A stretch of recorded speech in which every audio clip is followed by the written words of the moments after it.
germes destinés au vaccin.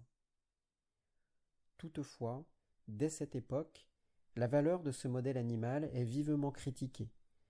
Certains considèrent à juste titre que cette expérimentation souvent cruelle ne permet pas de préjuger l'effet sur l'homme d'un médicament ou d'un vaccin. Les premières associations de protection animale sont contemporaines de Bernard et Pasteur. Si l'utilisation de cultures cellulaires peut s'avérer satisfaisante pour les opposants à l'expérimentation animale, nous ne devons pas oublier, d'une part l'origine animale de ces cultures, d'autre part leur responsabilité dans l'apparition d'allergies gravissimes et leur fréquente pollution par des virus indécelables, SV40, Marburg, etc. Enfin, la mise au point de lignées continues, c'est-à-dire l'utilisation de cellules rendues immortelles par cancérisation. Ovaire de hamster pour le vaccin français contre l'hépatite B. Ainsi, l'économie réalisée sur la souffrance inhérente aux animaleries se fait-elle par l'avènement de techniques tout aussi injustifiées sur le plan éthique. Toutefois, le modèle animal reste précieux pour situer précisément les risques de la vaccination systématique et peser avec rigueur le pour et le contre d'une pratique banalisée. Une durée de vie plus courte pour l'ensemble des espèces domestiques, une succession plus rapide des générations permettent aux vétérinaires de percevoir plus vite que le médecin l'évolution négative de ces pratiques, l'involution de l'état de santé des diverses espèces concernées. Si ce jugement doit tenir compte, espèce par espèce, des multiples aberrations de l'élevage industriel, sélection, alimentation dénaturée, environnements hautement anxiogènes, etc., il est pourtant possible de constater les effets délétères purement iatrogènes, liés à l'acte médical, et tout particulièrement suite aux survaccinations. Les vaccins, nous dit-on, ont permis de modifier totalement la pathologie des élevages.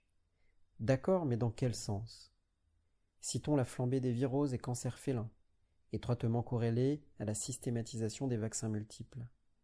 Certains cancers félins se développent au point précis de l'injection vaccinale, si vite que même les vaccinateurs ont dû reconnaître la corrélation. Chez les bovins, l'apparition et le développement successif de la fièvre afteuse, puis de la brucellose, 2 maladies à vaccination obligatoire, signent une évolution morbide centripète. La guérison est centrifuge et implique des éliminations cutanéo-muqueuses, c'est-à-dire un approfondissement du mal corrélé avec une immunodéficience généralisée. Outre l'amplification des affections virales incurables, notons que la leucose bovine est une maladie d'expression récente, une cancérose reliée officiellement à la présence d'un rétrovirus, ce qui établit un lien historique avec l'apparition du sida humain. L'animal est donc un précieux témoin de l'emballement de la vaccinologie moderne. Les vaccins vétérinaires représentent 5% du chiffre d'affaires de la production biologique de l'industrie pharmaceutique mondiale et 20% de la production totale des médicaments vétérinaires. Cette fuite en avant est la conséquence du progrès, si l'on considère que la sélection fondée sur le rendement a abouti à une baisse des défenses immunitaires qui, associée au stress lié à l'entassement des élevages de batteries, rend indispensable la protection vaccinale. Or, nous aurons l'occasion de montrer que l'immunodépression peut être étroitement corrélée à la survaccination. Quant à l'entassement des cris ci-dessus, il est en tout point comparable à celui des grandes concentrations urbaines. Sur un plan particulier, je voudrais exposer ici certains aspects de mon itinéraire personnel. Après un cursus universitaire classique, sanctionné par un doctorat en bonne et due forme, j'ai pratiqué la médecine que j'avais apprise pendant 10 ans, c'est-à-dire la chimiothérapie et la prévention vaccinale. J'étais alors un pastorien sans le savoir, un exécutant docile et sans galon, totalement inconscient des tenants et aboutissants de cette guerre déclarée 100 ans auparavant contre les microbes. J'ai exécuté les ordres, vacciné un nombre considérable d'animaux d'espèces diverses, injecté antibiotiques, corticoïdes et hormones de synthèse par toutes les voies possibles, et même implanté des veaux de batterie. Autant dire que j'ai touché le fond. Toutefois, je n'y suis pas resté.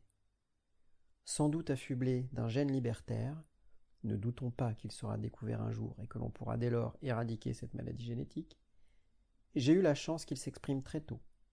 Il ne fallut pas longtemps que mes contestations adolescentes, cette soif de justice et de vérité si merveilleusement dévorante, se transportent du terrain politique au terrain médical, tant il est vrai que ces deux vocations sont rigoureusement inconciliables.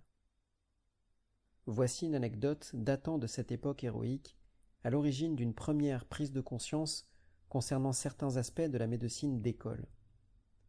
De mon temps, dans le début des années 70, beaucoup de futurs vétos faisaient leurs armes et leur argent de poche en remplaçant les anciens dans leur devoir de vétérinaire sanitaire.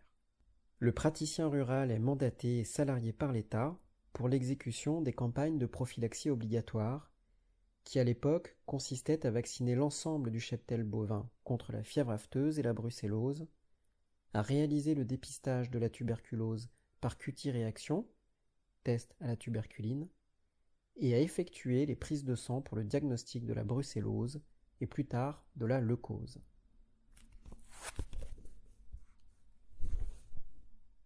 Dès la deuxième année d'école, j'ai donc consacré mes vacances d'hiver et de printemps à ce sport parfois dangereux, surtout dans certaines régions où les vaches sont moins dociles qu'ailleurs. Mon premier job fut au cœur d'un Limousin assez médiéval, fief d'une race nommée justement Limousine. Toutes les races à viande, qui élèvent des veaux en extérieur, sont beaucoup moins domestiques et coopérantes que les laitières, voire franchement sauvages et agressives envers l'homme. Avant la généralisation des couloirs de contention, cette vache pur sang était la terreur et la gloire des néophytes, qui revenaient de leur campagne avec de multiples contusions quand ils n'avaient pas fait un séjour à l'hôpital. La pique était donc nos sports d'hiver, et mes limousines n'avaient sans doute pas saisi tous les bienfaits des injections pratiquées, car coups de pied et coups de corne bien ajustés ponctuaient ces très longues et très éprouvantes tournées. Si l'appât du gain était le plus fort, la trouille n'en était pas moins omniprésente, et certaines ruses permettaient parfois d'éviter quelques terreurs embusquées dans un coin d'étable, repérées dès l'entrée par une tête haute et un œil torve, braqué sur sa future victime. Le paysan confirmait, compteur et comptable des divers vétos que la dite merveille avait envoyés au tapis. Or, les prises de sang se font sous la queue, source intarissable de gaudrioles paysannes. Ce qui certes évite de passer entre deux vaches, mais ne constitue pas pour autant une position très confortable. Certaines habituées cognent avant même d'être effleurées, tout particulièrement les fameuses terreurs à l'œil assassin. Il était alors possible de négocier avec l'heureux propriétaire, qui prenait aussi des risques à essayer de contenir ses élèves, en prélevant 2 tubes de sang sur une seule vache docile, acte répréhensible vu d'un bureau de ministère, mais pur réflexe de survie au cul des vaches. Et, aux surprises, il advint plusieurs fois que l'un des tubes s'avérait négatif tandis que l'autre était positif, ce qui signait l'arrêt de mort de l'animal dont le numéro était inscrit sur le tube suspect. Pour moi qui savais, la même vache était donc à la fois atteinte et exempte d'une maladie réputée contagieuse, faisant l'objet d'une campagne d'éradication officielle fondée sur l'objectivité des tests réalisés dans les laboratoires. Ce type de bavure, relativement fréquent, avait de quoi déstabiliser le jeune véto mandaté par l'État pour préserver la santé publique. Dans d'autres cas, certaines bêtes étaient négatives dans leur département d'origine et positives dans le voisin où elles étaient vendues. En ce qui concerne la tuberculose, la marge d'erreur du test était considérable. Les vaches pourries de tuberculose étaient négatives au test et le parasitisme pouvait entraîner une fausse positivité. Et il était par ailleurs incompréhensible que la réaction allergique soit un signe apprécié d'immunité chez l'humain, alors qu'il entraînait ipso facto l'abattage précipité d'un bovin. Je fus dès lors confronté à un doute grandissant concernant le bien fondé des actes de prophylaxie sanitaire, parallèlement à la découverte d'autres façons de concevoir l'origine et le traitement des maladies. Ce fut le début d'une longue quête autodidacte qui nous ramène au présent ouvrage et justifie qu'un vétérinaire souhaite en finir avec Pasteur, c'est-à-dire sortir de l'impasse et passer à autre chose.